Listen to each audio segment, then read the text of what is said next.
Pemirsa, tenaga kesehatan terpapar COVID-19 sebanyak 11 puskesmas di Blitar, Jawa Timur ditutup. Akibatnya warga harus mencari layanan kesehatan dan vaksinasi di wilayah lain.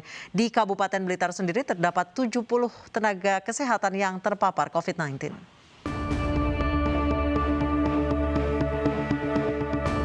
11 puskesmas di Blitar, Jawa Timur terpaksa ditutup selama 3 hari ke depan akibat tenaga kesehatan terpapar COVID-19. Seluruh layanan kesehatan dan vaksinasi bagi masyarakat umum dihentikan sementara. Rata-rata dalam satu puskesmas terdapat 3 hingga 9 orang tenaga kesehatan yang terpapar virus corona. Mereka kini tengah menjalani isolasi mandiri dan perawatan di rumah sakit. Penutupan 11 puskesmas tersebut dilakukan dengan sistem bergantian selama 3 hari untuk menghindari terjadinya gangguan pelayanan kesehatan masyarakat.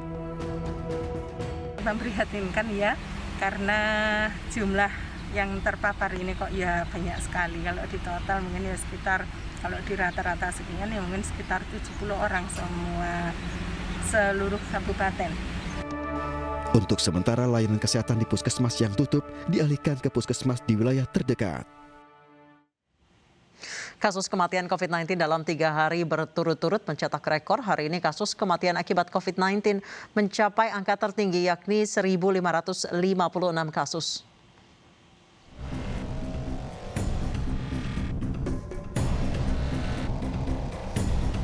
Lonjakan kasus COVID-19 di Indonesia turut diikuti dengan tingginya angka kematian. Dalam 2 pekan terakhir, kasus kematian akibat COVID-19 di Indonesia mencetak lebih dari 1.000 kasus. Hari ini, kematian akibat COVID-19 kembali memecahkan rekor, yakni 1.566 kasus. Indonesia bahkan menjadi sorotan dunia karena tingginya kasus aktif harian COVID-19. Rumah sakit penuh, ribuan pasien terpaksa harus isolasi mandiri, hingga oksigen yang langka. Di tengah nyaring alarm bahaya lonjakan COVID-19, angka kesembuhan dalam seminggu terakhir menunjukkan adanya peningkatan. Tentu ini adalah kabar baik, namun tidak serta-merta menurunkan perhatian dan kewaspadaan. Koalisi Warga untuk Lapor COVID-19 mengungkap perbedaan data jumlah kematian akibat COVID-19 yang dilaporkan setiap harinya oleh pemerintah. Selisih angka kematian yang dicatat oleh Lapor COVID-19 mencapai 20.431 orang. Berdasarkan data Kementerian Kesehatan hingga Rabu kemarin, angka kematian COVID nasional mencapai 71.397 orang. Sedangkan data yang dihimpun oleh Lapor COVID-19 mencapai 98.014 orang. Gap tertinggi ada di Provinsi Jawa Tengah dengan selisih angka hingga 11.000 kasus. Kemudian Jawa Barat hingga 6.284 kasus, Yogyakarta dengan selisih 743 kasus, kemudian Provinsi Lampung dan Banten dengan selisih angka lebih dari 350 kasus. Sengkarut data kasus COVID-19 di Indonesia bukanlah hal baru. Selama pandemi, integrasi data selalu menjadi masalah berulang. Kematian akibat COVID-19 bukan hanya deretan angka, namun adanya nyawa yang terenggut. Hari ini Indonesia kembali mencetak angka kematian tertinggi akibat COVID-19 yakni 1.556 kasus. Sebelumnya Lapor COVID-19 mencatat adanya gap atau selisih angka mencapai lebih dari 20.000 kasus kematian antara data pemerintah dengan data Lapor COVID. Kita akan membahasnya bersama Said Faris Hiban, analis data Lapor COVID-19. Selamat malam, Mas Said. Selamat malam, Kak. Mas Said, data selisih hingga lebih dari 20.000 ini Anda kumpulkan dari mana? Ya, data yang kami kumpulkan ini sebenarnya dari database yang dikumpulkan oleh teman-teman awal COVID beserta relawannya, yang diambil dari situs-situs provinsi namun teragregat di level kota kabupaten. Lalu saya coba kalkulasikan dan memang angka yang saya kalkulasikan itu adalah angka H-1 biasanya, karena memang baru data-data dari wilayah itu cenderung telat 1 hari gitu ya. Kemudian saya akan membandingkan jumlah kematian tersebut dari 510 kota kabupaten yang terdata, kemudian saya sandingkan dengan angka dari Kemenkes gitu ya, baik secara yang nasionalnya maupun breakdown sampai di level provinsi. Dan memang akhirnya saya melihat ada perbedaan angka tersebut. Baik, Mas Iban, sejauh ini jawaban dari Satgas COVID-19 sendiri seperti apa? Karena ada gap yang cukup besar, lebih dari 20.000. Betul. Ya, sejauh ini yang kami dapat tadi dari berita mereka merasa tidak melakukan otak-atik data, tapi tentunya ini menjadi jadi pertanyaan besar gitu ya.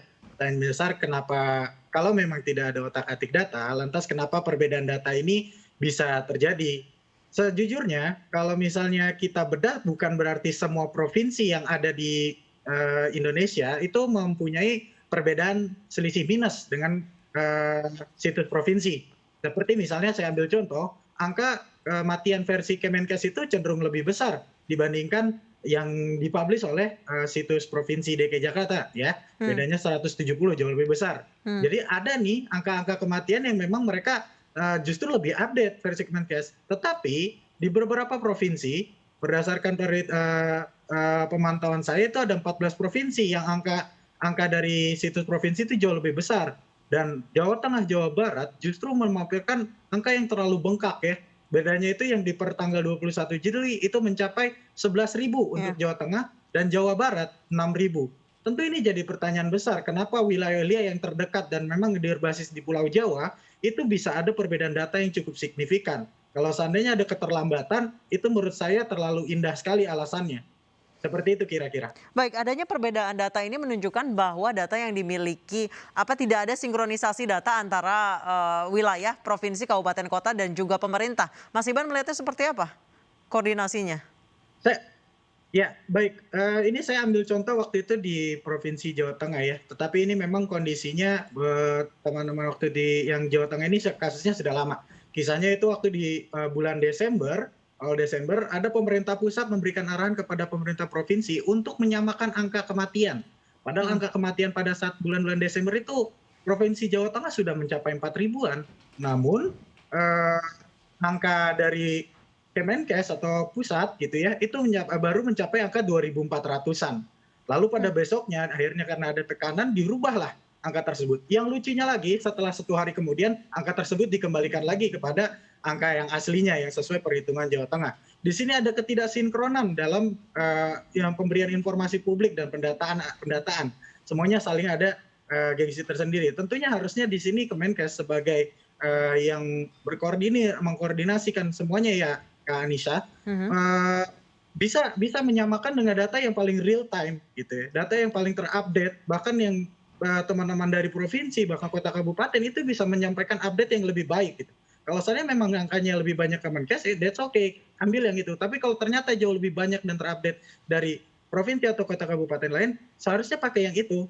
Karena di sini ada awareness yang ingin dibangun, tapi karena terlalu gap-nya itu tidak separah itu yang dipublikasikan, jadinya ini ada yang miss gitu ya. Baik, alasan dari Satgas COVID-19 salah satunya adalah perbedaan definisi mengenai kematian. Anda mengartikan itu seperti apa, Mas Iban? Oke, baik. Kalau yang data yang sekarang ini yang jadi permasalahan adalah angka kematian positif, ya, angka kematian positif COVID yang terdata di situs provinsi. Ini baru positifnya. Dulu sejak setahun yang lalu saya belum mempermasalahkan kematian angka positif ini. Saya baru mempermasalahkan angka kematian versi suspek probable atau ODP-PDP itu kenapa tidak diikut sertakan, ya. Ini sekarang nambah lagi masalah yang paling lebih core gitu kan. Sedangkan kalau misal kita lihat dari WHO itu rekomendasinya tidak hanya positif, tetapi yang probable pun juga harus ikut disertakan dalam perhitungan kematian ini. Nah sekarang yang permasalahan intinya konfirmasi positif saja berbeda. Dan berbedanya tidak tanggung-tanggung 20 ribuan. Ini menjadi permasalahan. Ya. Sejauh ini dari lapor COVID-19 sudah pernah berkonsultasi dengan Satgas COVID dari pemerintah terkait dengan penyamaan data ini?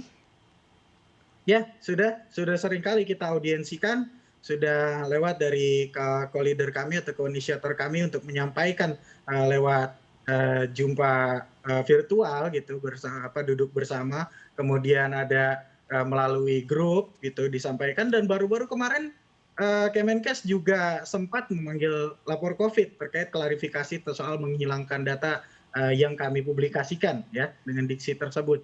Dan akhirnya baru merespon setelah kami menggunakan diksi yang emosional. Sebelum-sebelumnya kami pakai diksi-diksi yang cukup santun gitu ya. Saya rasa maksudnya cukup masih tidak terlalu ofensif gitu, tetapi tidak direspon apa-apa. Tapi kenapa pada akhirnya ketika kita menggunakan diksi yang cukup Baik, emosional baru direspon? Mas Iban, kalau angka yang diperoleh dari pemerintah itu didapat dari mana sih? Apakah laporan dari per daerah, kemudian mereka sinkronkan dengan jumlah jenazah yang dimakamkan di pemakaman khusus COVID-19 atau seperti apa? Jika memang gapnya terlalu jauh seperti ini, bisa jadi mereka tidak mendapat laporan dari daerah.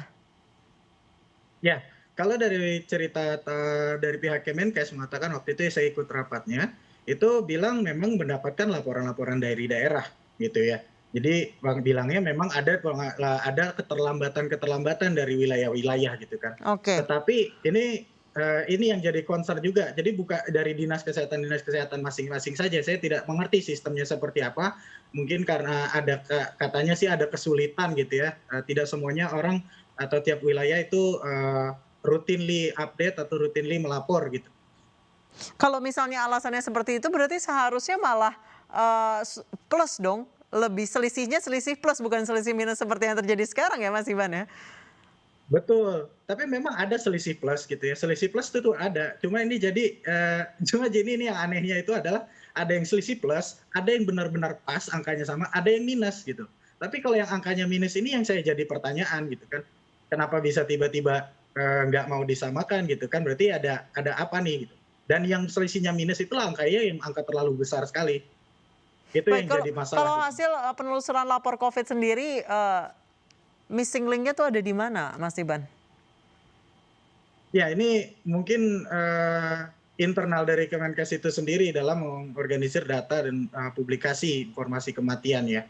Saya tidak mau berspekulasi lebih gitu ya, karena ini bisa banyak ke prasangka buruk yang sangat mungkin sekali gitu ya. Kalau misalnya ini kita utarakan gitu. Tapi yang jelas di permasalahan ini harus segera diselesaikan. Dan permasalahan ini bukanlah kemarin sore hadir gitu. Ini sudah lama sekali tetapi ini tidak diperbaiki. Ini baru Sudah sejak kapan Mas Iban kalau saya boleh tahu? Sudah berapa lama selisih ini terjadi?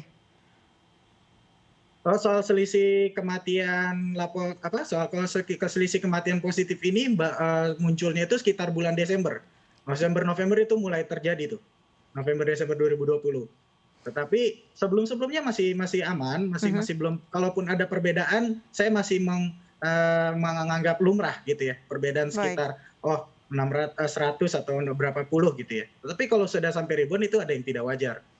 Baik, terima kasih Mas Said Faris Hiban, data analis lapor COVID-19 telah bergabung bersama kami di iNews Prime.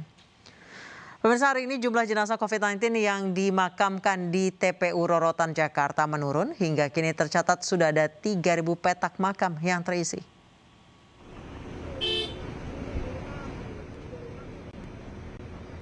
Mobil ambulans pengantar jenazah COVID-19 masih hilir mudik di TPU Rorotan Cilincing, Jakarta Utara.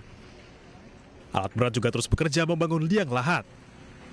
Dengan berselimut duka, jumlah perwakilan keluarga jenazah menyaksikan prosesi pemakaman. Sejak beberapa hari terakhir, jumlah jenazah COVID-19 yang dikebumikan di TPU Rorotan menurun. Jika biasanya ada 150 hingga 200 jenazah yang dimakamkan per hari, kini berkurang menjadi sekitar 50 jenazah per hari. Sementara itu, 3.000 petak makam telah terisi jenazah COVID-19 dari kapasitas total 7.200 petak makam. Dari Jakarta, Armalina Romadoni, iNews melaporkan.